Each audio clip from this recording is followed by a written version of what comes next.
चील, कौए, चिड़िया, इनसे भी ऊपर आसमान का सीना चीर कर जो उड़ते हैं वो बाज हैं। कोई हमको हिंदुस्तानी कहे और हमारा सीना गर्व से चौड़ा हो जाए, हमको इसी बात के नाज हैं। हेलो नमस्कार, जय हिंद, वंदे मातरम। आपका स्वागत करता हूं आप जीतेंगे पर। ध्यान रखना मेरे भाइयों, भारत के खिलाफ एक बार फिर से षड्यंत्र रच चुका है। यानी अमेरिका में भी अलग अलग धड़े हैं। आज ट्रंप की पार्टी है, कल बाइडेन की पार्टी थी, लेकिन उनके राष्ट्र पर अगर कोई बात आई तो वे दोनों एक हो गए। भारत में ऐसा देखने को नहीं मिलता है। भारत में तो यह देखने को मिलता है कि किस तरीके से पक्ष को विपक्ष गिराए और विपक्ष पक्ष को गिराए। इसी वजह से हमारे देश को गुलाम बनाया गया और इसी वजह से हमारे देश के टुकड़े भी हुए थे। वहीं इजराइल में भी सेम चीज देखने को मिलती है कि बात जब राष्ट्र पर आती है तो अपोजिशन कह रही है ये प्रधानमंत्री ठीक से नहीं मार पा रहा है, हमको आप पावर में लाइए, इनकी बखिया उधेड़ कर रख देंगे। क्या भारत में ऐसा होता है क्या? अगर भारत में हम किसी पर सर्जिकल स्ट्राइक करते हैं, भारत के स्वाभिमान की, सम्मान की रक्षा के लिए किसी पर हम आक्रमण कर देते हैं, तो भारत की सेना से सवाल पूछती हैं यही भारत की पार्टियां। ये भारत के विपक्ष हैं। बहुत बड़ा एक खेल खोलने जा रहा हूं, बहुत ध्यान से सुनिएगा। एफसीआरए का मतलब है फॉरेन कंट्रीब्यूशन रेगुलेशन एक्ट। यानी एक ऐसा पैसा जो बाहरों से आता है और बाहरी देशों से आने वाले पैसे को देश में बांटा जाता है, और उस पैसे से सब कुछ अच्छा अच्छा ही होता है क्या? एक एक धागा खोलेंगे, एक एक चीज समझेंगे, आपको समझने की जरूरत है। देखिए, सबसे पहले इस एफसीआरए के कानून को देखिए कि इसमें जो अमेंडमेंट सरकार करने जा रही है उसकी वजह से पूरे देश में भूचाल है। आप कहेंगे सर देश में भूचाल है क्या? हां, देश में ही नहीं, विदेश में भी भूचाल है, और सबसे ज्यादा भूचाल है अमेरिका और पाकिस्तान के अंदर। आप कहेंगे सर इन्हीं दोनों के अंदर क्यों? क्योंकि यही दो जगह हैं जो सबसे ज्यादा पैसा फेंक कर दलालों को और बिके हुए गुलामों को खरीदते हैं और उसी देश को तोड़वा देते हैं जिस देश में इनको कॉन्स्पिरेसी करानी होती है। सरकार इस बात को पहचानी, पिछले कई सालों से यह पैटर्न नोटिस किया गया। भारत में बहुत आंदोलन हुए, मैं आपको दिखाऊंगा, स्क्रीन पर देखते रहना।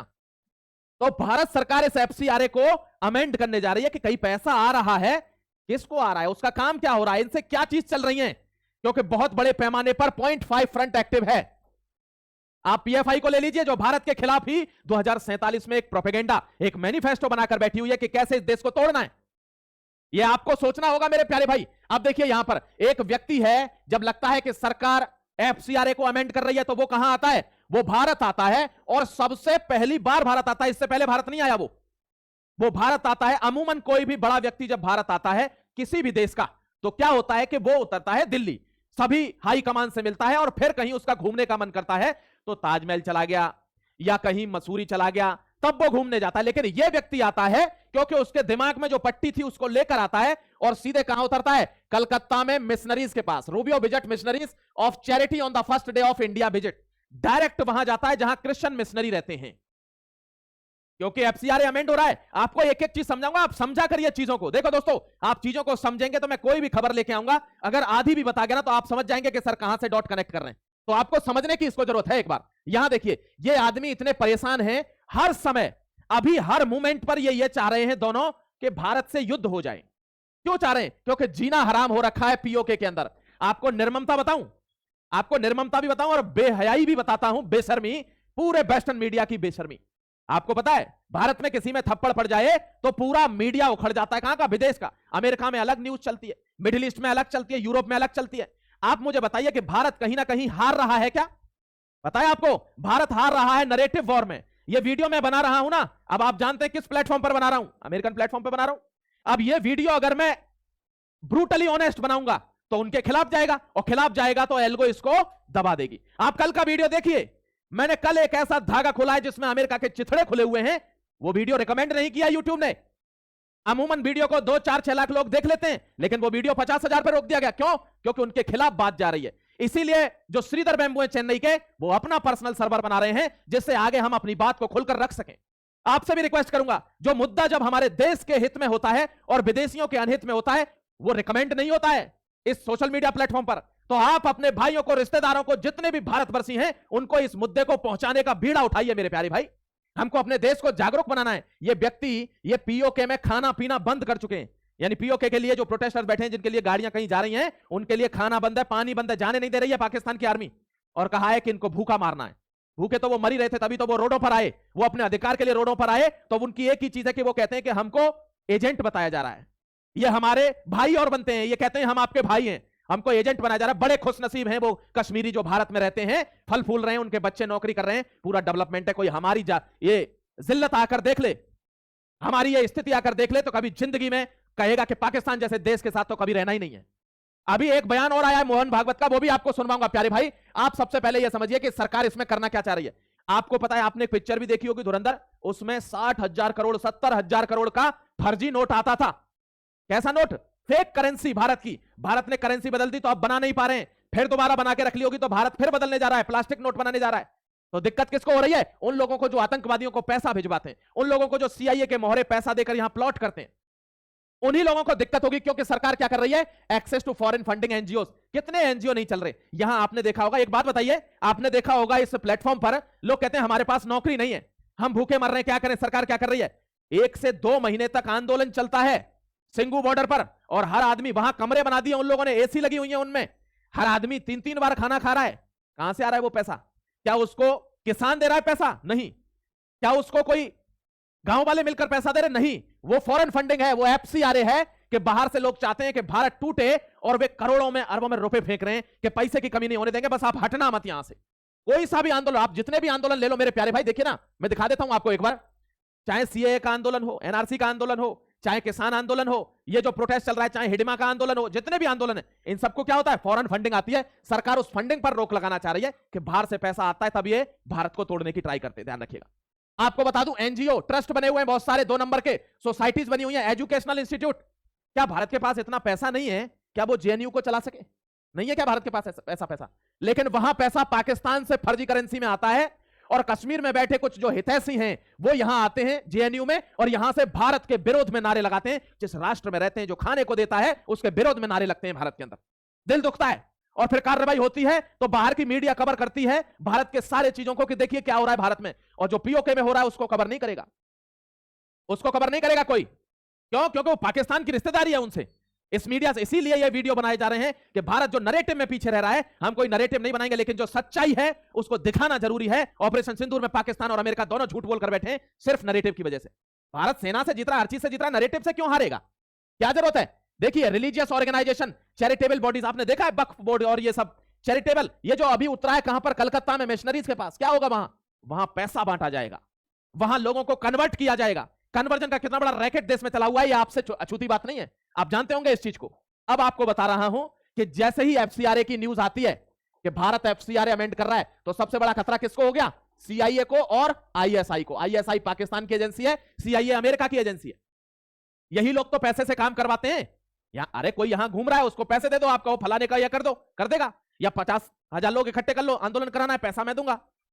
समझ गए? कहते हैं ना कि हर चीज बिकती है, आपकी खरीदने की हैसियत होनी चाहिए। लेकिन भारत का यह जुनून नहीं बिकेगा। जो खरीदना हो खरीद लो, जो कमजोर होंगे वो बिक जाएंगे, ये जुनून नहीं बिक सकता। कमेंट सेक्शन में लिखकर बता देना, क्या कोई ऐसी पावर है जो आपको पैसे से खरीद लेगी? है क्या ऐसी कोई पावर? नहीं। आपको बता देता हूं, तो कांग्रेस मतलब भारत वाली कांग्रेस नहीं, ये अमेरिका की कांग्रेस है। इसमें भी 2 पार्टियां बड़ी बड़ी, एक डेमोक्रेटिक, एक रिपब्लिक। रिपब्लिक पार्टी का अभी शासन चल रहा है। ट्रंप की जो पार्टी है वो रिपब्लिकन पार्टी है, और डेमोक्रेट जो पार्टी है वो बाइडेन की पार्टी थी। लेकिन अभी ये दोनों एक ही मंच पर क्यों आ गए हैं? MAGA, make America great again, मागा। दोनों जब देश की बात आई कि तो हमारे देश की इंटेलिजेंस खराब हो जाएगी, हम कहीं कुछ करवा नहीं पाएंगे, तो दोनों पार्टियां एक आ गई। क्या भारत में कभी ऐसा हो पाएगा? क्या लगता तो नहीं है पीछे के विश्वासघातों को देखते हुए कि ऐसा कभी हो पाएगा। अच्छा होगा भगवान महादेव का कि अगर ऐसा कुछ हो जाए। देखिए, ये व्यक्ति आता है यहां मिशनरी से मिलता है, पूरा टारगेट सेट कर देता है और बता देता है कि हमको एक नया देश बनाना है भारत के अंदर। कहां? नॉर्थ ईस्ट वाले इलाके में। कन्वर्जन का स्तर बढ़ाना है, हमको लोगों को मैनिपुलेट करना है, ब्रेन वॉश कर देना है। समझ गए? क्यों करना है? इसका एक आर्टिकल ऐसा लेकर आऊंगा, आपके पैरों के नीचे से जमीन निकल जाएगी। कोई बता नहीं रहा होगा, छोटी मोटी चीजें बता रहे हैं सब लोग। लोग कह रहे हैं कुकी और मीती के ऊपर लड़ाई हो रही है मणिपुर में। अगर मणिपुर का खेल खोल दूंगा ना, आप समझ जाएंगे कि क्यों इतना पैसा फूंका जा रहा है मणिपुर के अंदर। मणिपुर में बेमिसाल भंडार हैं कि भारत को कुछ भी लेने की जरूरत नहीं है कहीं से। अभी सबसे बड़ा पैक्ट आपने देखा होगा, अभी हुआ है, सरकार ने किया है। हमारे वहां गैस और तेल की बहुत बहुतायत है नॉर्थ ईस्ट के इलाके में, वो हम एक्सप्लोर ना कर सकें, हमारा देश उससे एकदम इन लोगों से फ्री ना हो जाए, इसलिए वहां लड़ाई है कि इन संसाधनों पर किसी भी तरीके से भारत का कब्जा नहीं होना चाहिए। यहां इंसर्जेंसी फैला दो, कुछ नहीं हो तो एनवायरमेंट के ऊपर नाम लगाओ। आपने देखा होगा भारत में एक कुआं खोद देते हैं तो एनवायरमेंट खराब हो जाता है। विदेशों की फैक्ट्रियां अरबों खरबों रुपए बना रही हैं डेली, पूरे धुएं से आसमान हटे, कोई फर्क नहीं पड़ता। पता क्यों? क्यों? वहां जनसंख्या नहीं है, वहां पे ब्रेन वॉश लोग नहीं है। ये देखिए, ये आंदोलन है किसान आंदोलन, ये आंदोलन है सेव इकोसिस्टम, ये मणिपुर और मेघालय वाले आंदोलन है। ये देखिए बांग्लादेश में क्या हो रहा है, बांग्लादेश में क्या हो रहा है मेरे प्यारे भाई। मोहन भागवत जी ने एक बयान दिया है कि पाकिस्तान से बातचीत कर लेनी चाहिए। मुझे लग रहा है अब भागवत जी को भी रिटायरमेंट का टाइम आ गया, काफी बुजुर्ग हो गए, किसी नए तेज तर्रार लड़के को बुलाइए, वो थोड़ा तेज तर्रार डिसीजन ले और फिर राष्ट्र आगे बढ़ेगा। वो कहते हैं पाकिस्तान से बात करिए, क्योंकि पाकिस्तान की जनता भारत में आना चाहती है तो भारत को बातचीत करते रहनी चाहिए। वही जनता भारत में आना चाहती है क्या? वही जनता जो वहां हिंदू 20% में से 2% से भी कम रह गए, वही जनता भारत आना चाहती है क्या? जो ऐसे ऐसे ऐसे ऐसे करके खेल के टाइम पे करती है, वही जनता भारत आ रही है जो दिन भर टीवी पर बैठकर भारत को प्रोपेगेंडा फैला रही है, भारत के खिलाफ कह रही है पाकिस्तान ने भारत को हरा दिया। ऐसी जनता को लेंगे? यहां देखिए मेरे प्यारे भाई, ये बांग्लादेश है, बांग्लादेश कम नहीं पड़ रहा है किसी भी कीमत पर। आपको बताऊं, सबसे पहले नेपाल के मंत्री यहां आते हैं, उसके बाद चाइना चले जाते हैं। म्यांमार के राष्ट्रपति यहां आते हैं, उसके बाद चाइना चले जाते हैं। लेकिन बांग्लादेश का जो प्रधानमंत्री है वो पहले चाइना जा रहा है, उसकी कोई गारंटी नहीं है वो भारत आएगा कि नहीं आएगा। मैं दिखा दूंगा आपको, देखिए ना, ये बांग्लादेश में हो रहा है। आप रंगपुर डिवीजन को जानते हैं? रंगपुर डिवीजन जो बिल्कुल इस सिलीगुड़ी कॉरिडोर के बगल में, जो पहले चिकन नेक हुआ करता था, अब राइनो नेक बना दिया भारत ने, उसके जस्ट बगल में अगर वो हमारे अंदर मिलता है रंगपुर कॉरिडोर, तो हमारा ये पूरा एरिया सिलीगुड़ी कॉरिडोर का ये बहुत बड़ा हो जाएगा, 200 किलोमीटर। फिर दिक्कत ही खत्म हो जाएगी। अभी तो 20-21 किलोमीटर का है ना, इसलिए ये इतना बोल जाते हैं। तो इसके लिए भी बीएसएफ तैयार बैठी है कि कुछ होता है तो देखेंगे फिर, क्योंकि अब हर व्यक्ति बोल चुका है कि हमको जमीन भी लेनी है, जीत का सबूत दिखाना है कि देखो ये हमने जीता है। अब तक हमने ली नहीं था। यहां देखिए, ये भगवान महादेव की मूर्ति है, ये श्री कृष्ण की मूर्ति है, ये रंगपुर में बन रही है, इनको तोड़ा जा रहा है बांग्लादेशी आक्रांताओं के द्वारा। जो नए प्रोजेक्ट बने हुए हैं, भारतीयों की आस्थाओं पर अटैक किया जा रहा है, इनको तोड़ा जा रहा है कि ये नहीं बनेंगी बांग्लादेश के अंदर। और ये लोग कहते हैं हम सेकुलर हैं। अब आपको सबसे बड़ी खबर बता देता हूं आज की, ये देखिए पहलगाम अटैक, ये वही जगह है पहलगाम अटैक, भूलना मत। एनआईए ने चार्जशीट फाइल करी है, 1597 पेज की चार्जशीट है। यही लोग देखिए ना, ये मुजाहिदीन, ये जैसे मोहम्मद, ये लश्कर ए तैयबा, ये कौन है? ये वही तो हैं। अब इन लोगों का ही हाथ था इसमें, इन्होंने कबूल भी किया। लेकिन एनआईए एक ऐसा एंगल ढूंढ के लाई है कि इजराइल और भारत साथ में मिलकर पाकिस्तान को ठोकेंगे। लिख लीजिए अपनी डायरी में, क्योंकि इजराइल को किसी ने परेशान किया है तो उस ग्रुप का नाम है हमास, और भारत के पहलगाम हमले में हमास का एंगल है, एनआईए ने चार्जशीट में दायर किया है। हमास और पाकिस्तान के आतंकवादियों में आप अंतर जानते हो? हमास ये है, यानी जैसे पाकिस्तान की टीम है, मान लीजिए घरेलू टीम जो घर पर खेलती है, और ये कौन है? ये है इंटरनेशनल खिलाड़ी। इतना अंतर है। पाकिस्तान के जो आतंकवादी वो तो टुचमुच छुट्टे हैं, लेकिन हमास इंटरनेशनल लेवल का ट्रेंड आतंकवादी है। इसको हैंडल ही इजराइल ने किया, वरना ये हैंडल ही नहीं होता, ये भी आप ध्यान रखिए।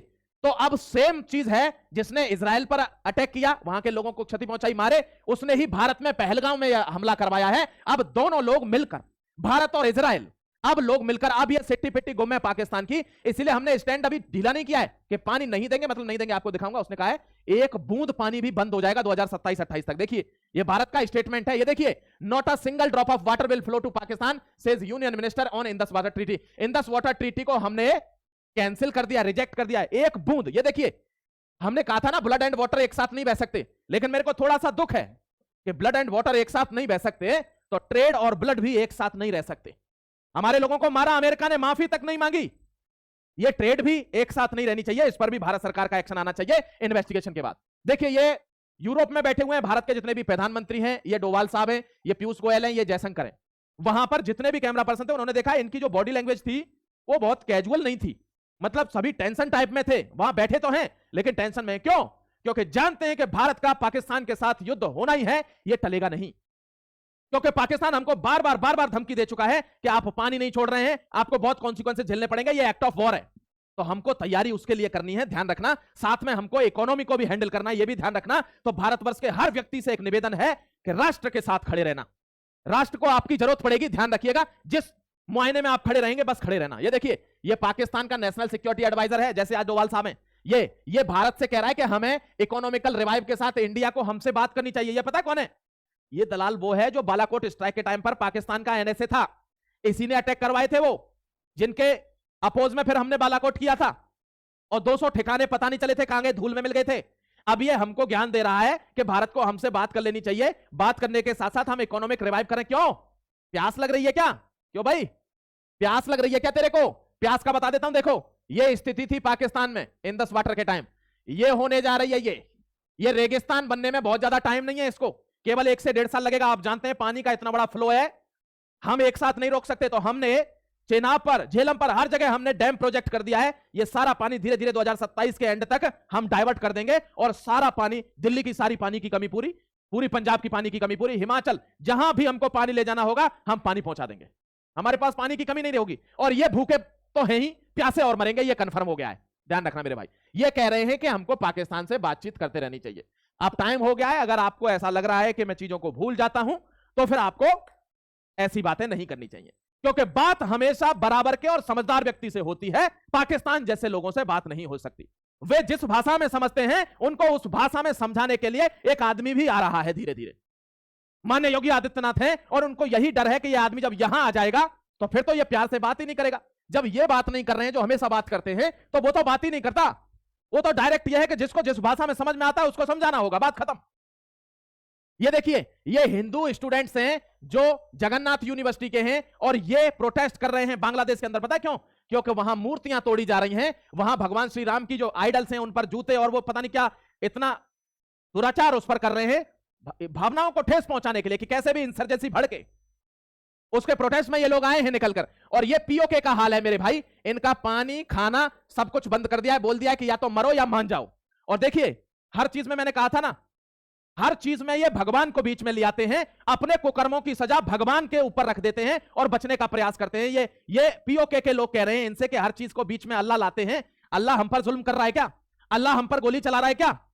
ये पीओके के लोग कह रहे थे कि ख्वाजा आसिफ है, हालांकि इसने आज तक कुछ बोला नहीं है, जो भी मुंह से मतलब ये हमेशा वही चीज निकालता है जो सब लोग निकालते हैं। पीओके प्रोटेस्टर्स क्या कह रहे हैं? ये कह रहा है, वर्सेस कोट कर रहा है कुरान की। देखिए वर्स 33 ऑफ द कुरान कह रहा है कि जो हमारे अगेंस्ट जाएंगे वो अल्लाह के अगेंस्ट जाएंगे। ये अल्लाह का मैसेज है।